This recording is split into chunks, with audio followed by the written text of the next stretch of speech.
દુનિયામાં ચોથા નંબરે સુરત શહેરનો વિકાસ થાય છે એવું આપણે અવારનવાર સાંભળીએ છીએ.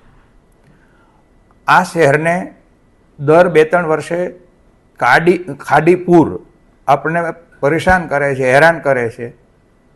એ આપણા વિકાસમાં અવરોધરૂપ બને છે, લોકો ખૂબ પરેશાન થાય છે. આ પૂરમાંથી બચી શકાય એનો સુઝાવ મુખ્યમંત્રીને પત્ર લખીને આપ્યો છે. કેવી રીતે બચી શકાય? તો સૌરાષ્ટ્રની અંદર 115 ડેમ ભરવા માટે સૌની યોજના બનાવવામાં આવી છે. એના 4 રૂટ મળી અને લગભગ 2000 કિલોમીટરનું પાઇપલાઇન નેટવર્ક ઊભું કરવામાં આવ્યું છે. તો ફક્ત આપણે તો 7 કિલોમીટરનું પાઇપલાઇન નેટવર્ક ઊભું કરીએ એટલે આપણો જે નવો રિંગ રોડ બની રહ્યો છે એ 200 ફૂટના એરિયામાં બની રહ્યો છે.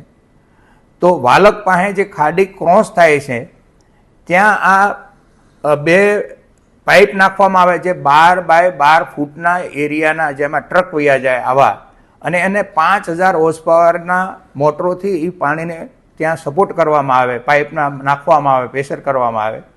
એટલે મોટાભાગનું પાણી જ્યારે વધારે વરસાદ હોય ત્યારે તાપી નદીમાં ડાયવર્ટ થઈ શકે.